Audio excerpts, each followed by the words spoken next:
60% of the food we eat in this country now, 60% is prepackaged, meaning you just open it and eat it, or open it and heat it and eat it. Not only are we lazy, we're incredibly impatient. You ever put a burrito in the microwave for 60 seconds?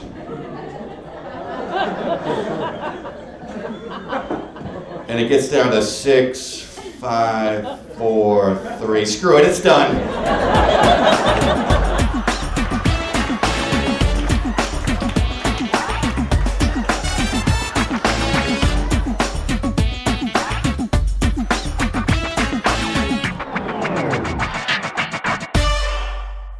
This next comedian makes you laugh, even when you don't want to. You could say he's a comedic bully. Yep. My name is Jose. That is a big group of confused people right now. That is the whitest Jose I've ever seen. Latinos are the most disappointed. They're like, okay, finally, a Latino on the show. What the hell is that? Is he a vampire? Twilight on Telemundo. That's the future. Yo, think of me flipping channels. Bella, soy vampiro. Ay, Eduardo. All right.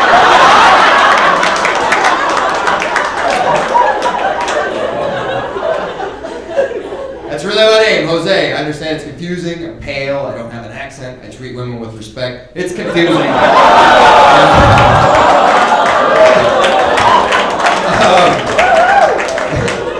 My last name is Sardui. That doesn't help, does it? Nobody knows what that is. One girl was like, is that like a sandwich? It can be. You got a friend?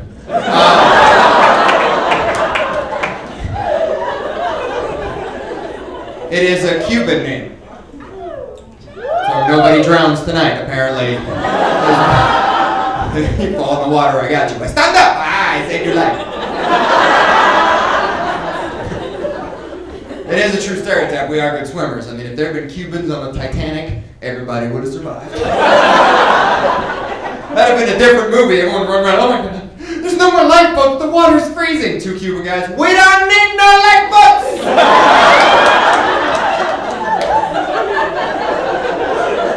You take that piano, you put it in the water, you can put system people on that thing.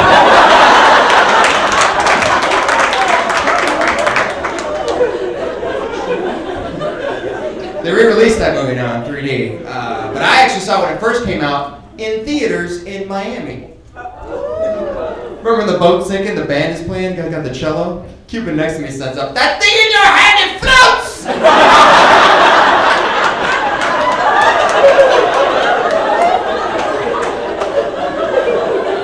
The guy with the little one, he's gonna die.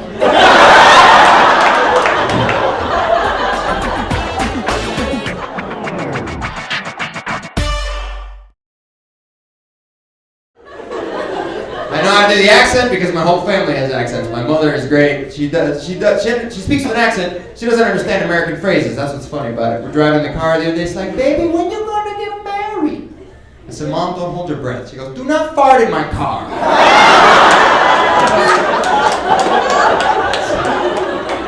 don't know what that means. The best one ever, there was some people working in our house once. And she walked into the room, and this guy was doing something she didn't pay for. It's like, hey, what is this? What is this? He's like, oh, I'm sorry. I got wild hair up my ass on that one.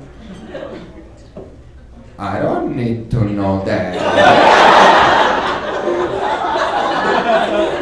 You should shave that. When you go in, no tickle you.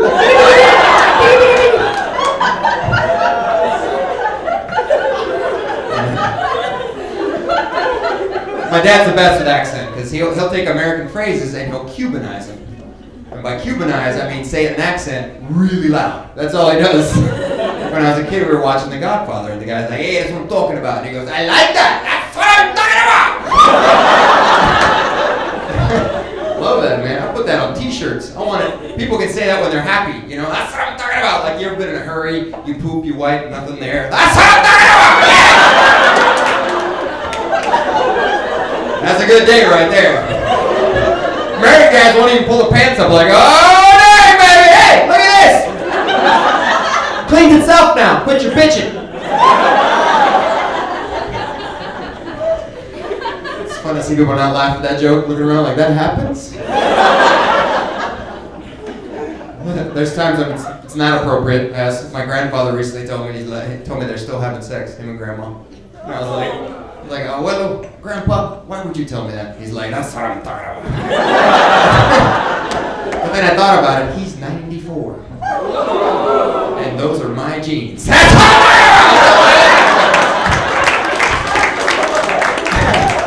gonna get kicked out of old folks' homes, so I'm not gonna wear pants ever. I'm like, I need a sponge bath! That's what I mean.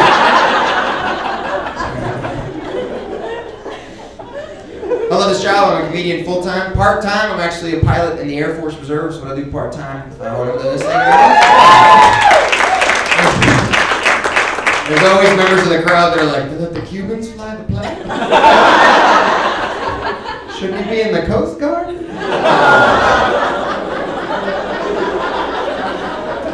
You don't want Cubans in the Coast Guard. That's like Mexicans in the Border Patrol. That's not a good system. Hey, stop right there! Oh, he's my cousin! Wake up there!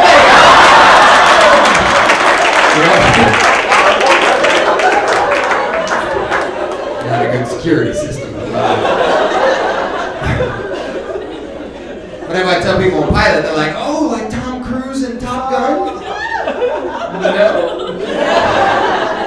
I'm a cargo pilot. I don't know if you've seen Top Gun. There's a part when his boss is yelling at him. He goes, if you screw up just this much, I'll have you flying cargo planes full of rubber dog crap out of Hong Kong. And that's when I go, that's me!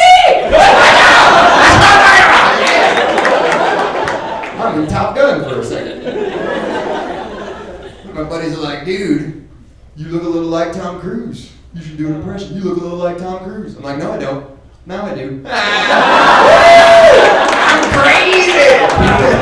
Katie, you can't wear heels in the Scientology festival.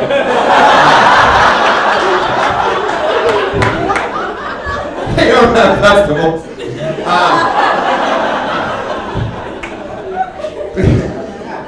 People always want to know if I got war stories. They're like, oh man, you got any cool war stories? Nope. I've been to Iraq, but it was like, wow. It sucks here. We'll see you guys next week, all right? Keep your heads down. Keep your heads down. Let's get out of here. Like, you know, like I've been shot at, right? Flying into Baghdad at night. We see this machine gun fire coming up. It's like calling the radio. Hey, we got ground fire north of the field. They said, stand by. Did you say stand by? Like I'm on the phone with Sprint or something?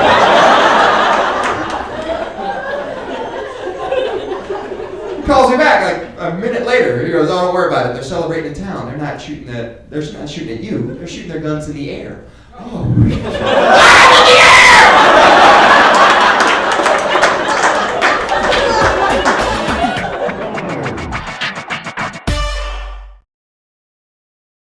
Before we play this next clip, I've got a special request from a guy named Jared. Wants to know, Kelsey, will you marry me? Not me. Jared wants to know if you'll marry him. That'd be weird. So? I hope she said yes. Enjoy this next clip. I've got a huge family back in Chicago. I've got 11 nieces and nephews, and my oldest brother's got 5 daughters. God bless them. I said, bro, how did you manage to have 5 girls? He said, I prayed God would surround me with beautiful women, and this was his answer. I was back home a couple of weeks ago. We had a barbecue. My white trash cousin showed up. You know what I'm talking about. Every family's got white trash, and if you don't, guess what? You're it. I'll give you an example. My youngest cousin walks in. She is 18 months old. She is adorable. She started staring at me like I owed her money. So finally I go, hey, cuz, why is a baby staring at me like that? He goes, that's her poop face. I go, what? He goes, yeah, she's taking a poop right now. Like, that is awesome. Like, why can't we do that? Hey, Ken, I need you to work overtime this week. Oh. Ken, you taking a poop right now? Oh. Great. I have a sister. My sister's a very liberal parent. She doesn't believe in spanking, which is fine. That's a choice that all parents have to make if you want little jerks running around. Whatever. She asks me to babysit all the time. I don't know anything about kids. I don't have kids of my own. So she'll leave me instructions on how to raise her children in the next 30 minutes. One of them said discipline. Instead of Zachary is bad, you put him in timeout. So I called her up. I'm like, what's timeout? Well, if he's bad, you put him in the corner for 5 minutes until he learns his lesson. I'm like, well, is the corner going to teach him the lesson? So you and I have very different definitions of timeout. Because when I was growing up, timeout was more like timeout, Dad. I think you broke my nose. All right, 2 more bites of broccoli, big guy. You got it. Because you didn't mess with my parents growing up, man. My parents weren't my friends. I grew up in a prison. My mom was the warden, my dad the executioner. I got spanked maybe 5 times my whole life, but they were all memorable experiences. My father was a firefighter for 35 years. How about a round of applause for all of our firemen and policemen out there, man? Yeah. I come from 3 generations of firefighters. My grandfather, my father, all of my brothers. And people always ask me, Ken, how come you're not a firefighter? I said, it's simple. Fire is very hot. And the smoke hurts my eyes. I don't even like the barbecue. I'm like, oh God. Like, who wants cheese? Apparently I'm gay when I barbecue. I just sound like that was... Sausages ready. Weird. I wanted to be a fireman. Like, the whole time I was growing up, my dad was my hero. Then one day it was bring your kid to work day. I was going to show my dad how brave I am. Found out that I have a medical condition that prevents me from being a firefighter. Every time I went to run into a burning building with my dad, I'd poop my pants and faint. Just like, is that your poop face? You're adopted. It's dangerous work, man. I came home one time, he had both of his arms in slings, both of them. I'm like, what happened? He's like, I was at a fire and I fell through a hole in the roof. And I separated both of my shoulders. I was like, oh my God. Like, you can't move your arms at all? I said, no. I said, who's the tough guy now, huh, Dad? I finally stopped hitting him. This is how tough my old man is. He looks at me, he goes, I'll heal one day, but you won't. You don't mess with that. Bad. Dad did a good job raising us. There's 3 boys in our family. Certain things that fathers teach their sons. You dads know what I'm talking about. Got to teach your son how to shave or maybe how to tie a tie. But there are certain things that fathers either forget to teach their sons or let you figure out on your own. A couple of weeks ago, my sister said, Ken, you got a nose hair sticking out of your nose. I'm like, you got to be kidding me. I can't even keep it on my head. It's coming out of my nose. Like, really? Thanks, Jesus. That's awesome. Thank you. So I go in the bathroom, and there it is, just staring at me. Hi. And I thought, I don't know what to do about a nose hair. My father never taught me this. So I had to figure it out on my own, and it was time to be a man. So I did what made sense at the time. I took my thumb and my index finger, and I grabbed it, and I yanked it out of my nose. And when I woke up on that bathroom floor, an hour later, there was a piece of brain into that bastard. Oh my God! It hurts so much! And you're not crying, right? But you got that crazy giggle like, Now, how is nose hair connected to a nerve in your ass? How does that work? What? What just happened?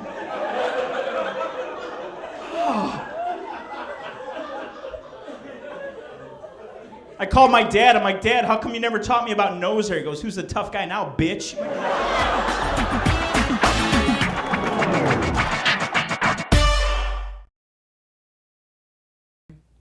Okay, if you insist on pinching yourself, go right ahead. Just don't take too long, because we don't want you to miss the next comic. A lot of people, in fact, throughout my life have found it appropriate to come up to me and tell me that I am, in fact, the whitest black person they've ever met. And it's probably true, but it's not that they say, it's the how they say it, because they'll be like, dude, you are hands down the whitest black person I've ever met. Like, props on your whiteness, bro. Like, it's a compliment. And it's not. It's actually like a really not nice thing to say. You know, it's like, you're calling me the most opposite of what I physically am. It'd be like if I went up to a girl and I was like, Jenny, you are hands down the manliest woman I know. You're welcome. I mean, I don't blame these people. It's probably true. Like, you know how most of you guys aren't allowed to say the N-word? I feel your pain. I can't say it either.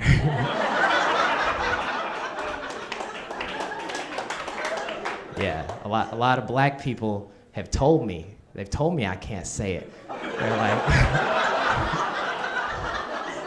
They're like, nigga, you can't say nigga. I'm like, but I'm not gonna argue, okay. Not gonna argue. I think it's because my voice sounds like when Dave Chappelle does an impression of a white person. Can't say the N-word when you sound like this, you know. And I was trying to figure out why I sound like this, and I figured it out. And it's because most people learn to speak from their parents. You know, a lot of people sound like their parents. My parents are African, and when they talk, they sound really African. And so at a young age, I made a conscious choice. I was like, not gonna sound like you foreigners. And instead, I learned to talk from watching children's television. So that is why I sound exactly like Arthur the Aardvark. Hey, DW, see? You guys get that reference? Yeah. My parents are from Ethiopia. If you've never heard of it, it's a small East African country famous for starvation and distance running. Which I think is amazing, because those two things do not complement each other at all. It's like the country as a whole is saying, we struggle to eat on a daily basis, yet we beat everyone in the sport that requires you to eat the most on a daily basis. Suck our skinny penises, rest of the world. We're burning phantom calories over here. It's amazing, man. My parents came to America in the 80s, and they didn't understand the American meaning of a lot of words, just the dictionary definition. Like, my dad thought the only thing that gay could mean was happy, because he read in a dictionary, gay means happy. So he'd always go around saying things like, what is wrong with gay marriage? My marriage is gay. And I hope it stays gay. Really, the foundation to any family is a gay marriage. It got to the point where he became one of the leading gay rights activists in Indianapolis. And he had no idea. I'm never gonna correct him either, man. He likes going to those parades, man, you know. Let him do his thing, you know? My mom would confuse words all the time too. Like, instead of telling me to go to my room when I got in trouble, she'd be like, go to your house. That's what she would say. And it sucked because I was in trouble, but it was amazing because now I had a house. And I could say things like, if anyone needs me, I'll be in my house. Which you're paying the mortgage on, by the way. Don't be late, Mom. Don't be late. Man, it makes sense that they would confuse words, though, because my parents, they learned English from Indian people who learned English from other Indian people who were forced to learn English by British people. So everything I know has gone through one long game of telephone. Like, I should be up here talking gibberish. I should be up here just like, I'm so aroused to be on this platform making funny funnies into the loud stick. Like, it all makes sense. It'd just be weird synonyms. Like, that's kind of how my parents talk in real life. You know, I just don't get it, man. I don't get a lot of things, though. Like, I don't get the way that a lot of my friends talk about girls. Like, I was with my friend at this coffee shop the other day, and he got in this long conversation with the girl behind the counter. And I could tell he was into her. So when they got done talking, I was like, hey, man, did you get her number? And he said, nah, I just planted a seed. I was like, gross. I don't even know what that means. Like, that's gotta be the grossest way of saying you're interested in someone. planted a seed. Because what's the second half of that? Is it like, nah, man, I planted a seed, and in 3 weeks, I'm coming back to harvest. It's like, gross. No, can't do that. I mean, I'm making fun of my friends, but I'm not that great with girls either. Like, I don't know how to respond to text messages. Like this girl the other day, she texted me, nothing much, you, an entire day after I texted her, what's up? So I'm gonna reply, just chillin', exactly 1 year from now. That's what she gets. You know? I'm happy that some things exist though, like Facebook, you know, because I feel like it's made hitting on girls so much less creepy, because it's so much less creepy to be like, hey, let's be Facebook friends, than, hey, let me get those digits, you know? And I feel like guys 100 years ago were saying the same thing about the telephone, you know, like, they're like, I'm jumping over the moon for this new contraption, the telephone. It's made picking up broads a piece of cake. Because it's so much less creepy to be like, hey, what's your phone number? Than, hey, where do you live? Thank you guys so much. Keep it going for your next performer.